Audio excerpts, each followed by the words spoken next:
Hey BJD lovers, it's Chocolate Thunder here with Miko. Here to do a little video about kind of starting up in the hobby, because I know there's a lot of people out there who are interested in starting up in the hobby, and this is my kind of general points and things that you need to sort of think about and to get when you get your first doll. First of all, really do your research. Like, what do you want out of this hobby? Are you wanting to make clothes from it? Or are you wanting to photograph dolls? Or are you wanting to learn to do face ups? Or you want to learn to make wigs? Whatever it is you want, like, to get out of this hobby, make sure that your first doll kind of does that for you. For example, say you wanted to do clothes, get to start off with, get a doll that's got a fairly kind of straightforward structure to it. Even a single jointed doll would be pretty good because they don't move around as much when you're kind of trying to measure things up and doing that kind of stuff. Are you wanting to create characters? Make sure that you get that character captured in your first doll because these are expensive. And I know from experience now, I mean, I've almost been in this hobby for a year, and I've sold like four dolls just because they didn't quite fit the character that I wanted and they weren't a kind of long term doll. So it's better to save up your money to get a long term doll than just a kind of, oh, I want a doll, I'll just get that. I mean, most of my like first dolls were kind of on the cheaper end of the scale. Surely because I was a student and partly because I really wanted to just get into the hobby. But I learned from that. So make sure you actually get a doll that you really want to kind of keep long term and don't just kind of give away after X amount of months. Um, so yeah, that's one really important thing before starting this hobby. Also think about like how you're going to pay for the hobby because this is really expensive. But the thing is about this hobby, it does make you happy. Like I love my hobby. I love my BJDs like so much. And when I get extra money, I always do end up spending it on them. Like I just made another order because I'm an idiot. For more wigs and stuff. But I'm now happy with my doll collection that I'm not buying dolls in. I'm just buying things like wigs and accessories and that kind of stuff. So that's it's going to be a bit cheaper now for me from here on in, hopefully. But sorry, I'm going off topic again. Anyway, another thing is to consider what size of doll. All my dolls I have are I have one USD and I have one boy doll and I have three girls. Two of the girls are Fairyland dolls. One of them's still coming in. My other one who's sitting over there is a Leek World doll with the art body. And I got her because I wanted to really think about how to make clothes for her because it gives me more of a challenge because I have to consider the fact that she has a larger bum and a smaller top. So it makes it a bit more of a challenge for me to dress her, which is what I wanted. These two girls I have are very straightforward to dress. I wanted to also make things for like smaller dolls because I really like the scale to work on. It means I can try out different techniques and that kind of thing because I'm an art person. And my boy just because I felt I needed a boy. I needed a boy in the collection. Um, but to really think about it, like, are you going to be able to handle an SD? They're very big dolls. Sorry, the wigs and the eyes and the clothes are sometimes a little bit more expensive. So it completely depends what you want out of your doll. Like, if you're making characters and stuff, I usually say if they're teenagers, I say MSD. If they're older, I say SD. And if they're like younger kids, I say either Chinese or USD. But it completely depends on what you want from the character and if you want it to, fit some sort of criteria. Um, Another thing to consider is obviously the resin color. Because I mean, I got my resin Soleil in white skin, and I do regret it because I couldn't do face ups on white skin. I've seen beautiful white skin face ups, but I can't do it. I don't know why. I think I need more practice. But really think about what you want from the face. Like if you want it to be kind of more human like, you can maybe go for normal skin, or if you want something a bit more interesting, go for white. But really take into consideration about face ups and what sort of wigs you're going to give them and eyes and all that kind of stuff. So really think about it. What else? Yes, major things that you need for say you found your ideal sculpt. Say that you've thought about all that previous stuff and have said, right, this is the doll I want. Key things to sort of get in before your doll turns up is the eyes. Make sure you get at least one pair of eyes, or if the company gives you a pair, go with that. Think about getting some eyelashes if you want to. Definitely get them a wig. It doesn't matter if it's a cheap one to start with, just so you can find what sort of things suit them. Get them a wig. And if possible, I don't because I'm cheap, but get them a wig cap if the wig's slightly too big.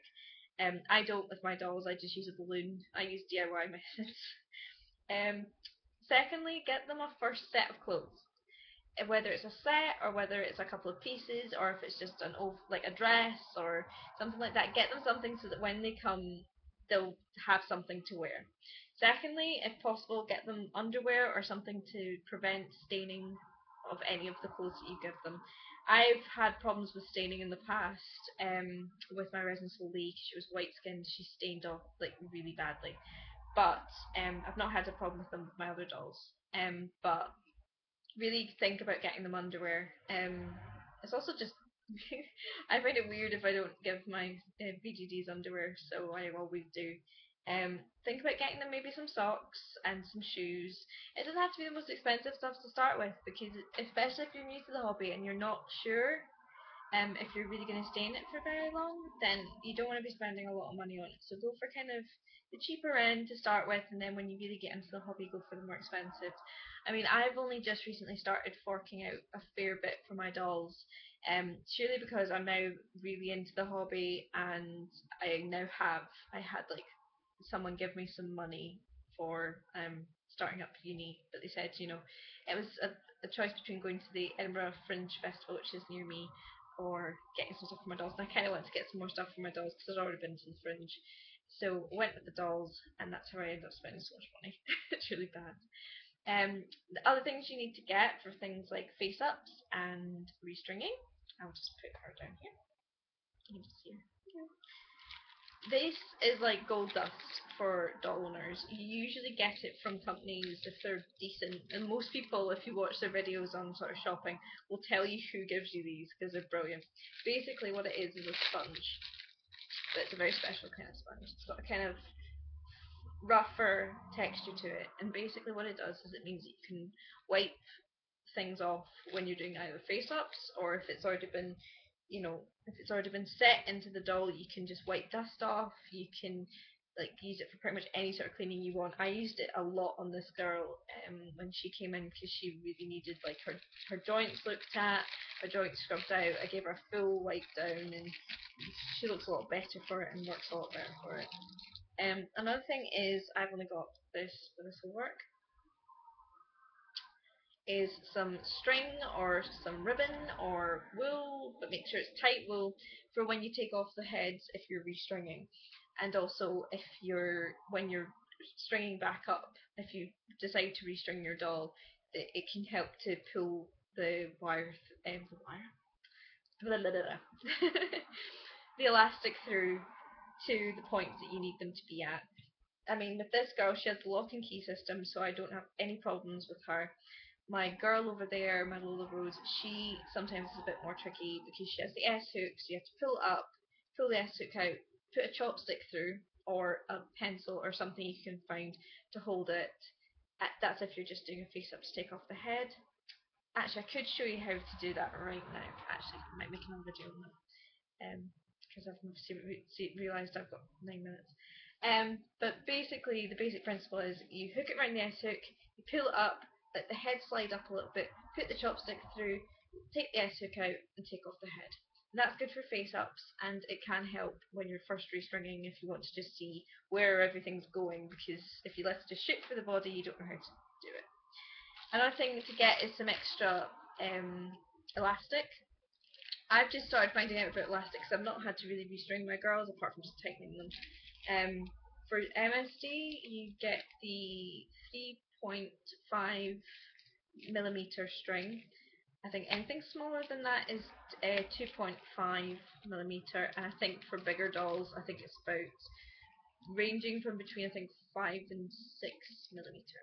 That's as far as I'm aware. I don't have SD, so I don't really know. Um, and when it comes to face ups and stuff, things like you can use watercolors, you can use acrylics, you can use pastels. As long as it's chalk pastels, do not use oil pastels on your doll. Please, please, please, please, please, and don't use normal makeup. Please don't. From like sort of make for doing face ups and tutorials, look on YouTube, and I'm sure there's like, well, I know there is. There's hundreds of people who do them, and some who are absolutely fantastic and will help you out no end with face ups. And another thing to get is Mr. Super Clear. Mr. Super Clear is your best friend. He's a sealant, and you spray it all over the doll's face and any blushing that you've done, and it basically seals it until you can use either. Some people use white spirits. I haven't tried it, so don't quote me on this. But I have heard of people doing white spirits, and I've heard of people using brush acrylic brush remover. They work really well on things that are made of like the Hoojo dolls. You can use things like Mr. Super Green or something like that. It's simple green. It's an American thing, and I don't know of anything else that you can use on those dolls because I didn't really experiment with mine. Um, yeah, I think that's your kind of basics. I think that's enough information for one video. Anyway, I hope this is helpful to some people.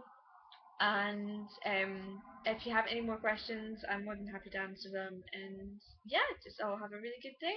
And I'll chat to you guys soon.